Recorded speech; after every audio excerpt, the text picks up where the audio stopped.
नमस्कार, आप देख रहे हैं यूपी तक और मैं हूं रजत सिंह।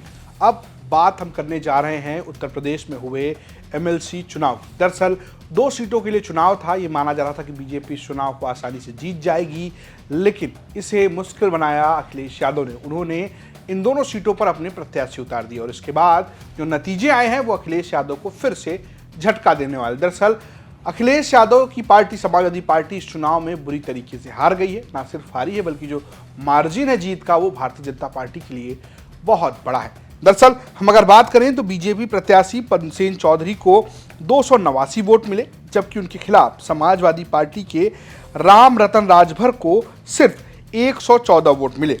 वहीं भाजपा के मानवेंद्र को 280, वहीं समाजवादी पार्टी के रामकरण निर्मल को 116 वोट मिले। मानवेंद्र सिंह 164 वोटों से चुनाव जीत गए। हालांकि इन सबके बीच खबर यह भी है कि 7 लोगों ने इस चुनाव में मतदान नहीं किया। दरअसल कांग्रेस इससे वॉकआउट करती हुई नजर आई। वहीं पर यह भी बताया गया कि बसपा के उमाशंकर सिंह भी वोट देने नहीं आए।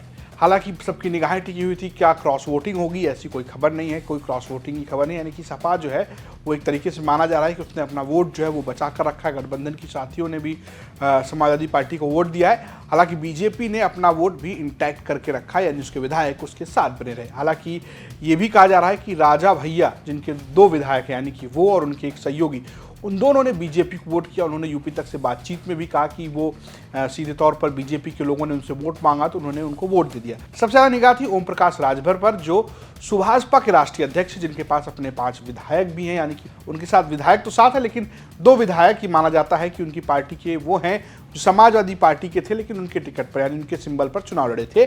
तो 5 विधायकों के साथ राजभर भी वोट देने पहुंचे थे और उनकी तस्वीरें सामने आई डिप्टी सीएम ब्रजेश पाठक के साथ। वो ब्रजेश पाठक के साथ हाथ उठाते हुए विक्ट्री साइन बनाते हुए नजर आए और ये भी कहते हुए नजर आए कि वोट जो है वो मतदान जो है गुप्त है। लेकिन जिस तरीके से वो सुबह सवेरे बीजेपी नेताओं के साथ नजर आए, ऐसे माना जा रहा था कि उन्होंने भी इस चुनाव में बीजेपी का साथ दिया है।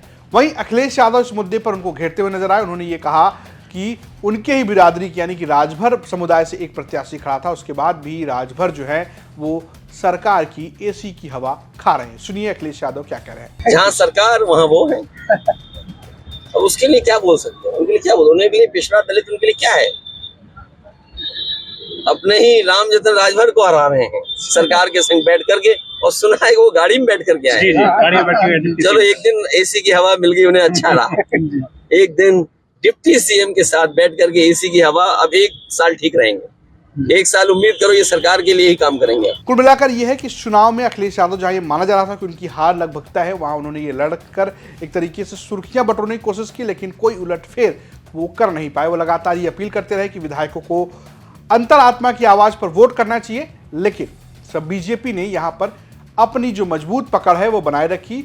अब पंचायत चुनाव के बाद एमएलसी चुनाव और उस एक तरीके से आप कह सकते हैं कि उपचुनाव, जो 2 उपचुनाव भी हुए थे, लगातार 3 चुनाव में एक ही महीने के अंदर अखिलेश यादव को हार मिली है और जो उनके लिए बड़ा झटका माना जा रहा है। 2024 के चुनाव से पहले इस चुनाव में भी माना जाता है कि समीकरण बनते बिगड़ते हुए नजर आएंगे। कौन किसके साथ है ये नजर आएगा। तो ये माना जा रहा है कि सपा का जो गठबंधन है वो सपा के साथ बना हुआ है। वहीं राजभर और राजा भैया जैसे लोग बीजेपी के साथ जाते हुए नजर आ रहे हैं। वहीं कांग्रेस जो है वो इस वोटिंग से नदारत रही। अभी दुविधा बनी हुई है कि क्या कांग्रेस यहां पर अलग चुनाव लड़ेगी या 2024 में समाजवादी पार्टी के साथ गठबंधन करेगी। वहीं उमाशंकर सिंह, यानी जो इकलौते विधायक है बसपा के, उनके भी वोट न देने की खबर है। ऐसे में अभी भी कांग्रेस और मायावती का पत्ता भी दबा हुआ बताया जा रहा है, यानी कि वो ना बीजेपी के साथ दिख रहे हैं ना सपा के साथ दिख रहे हैं।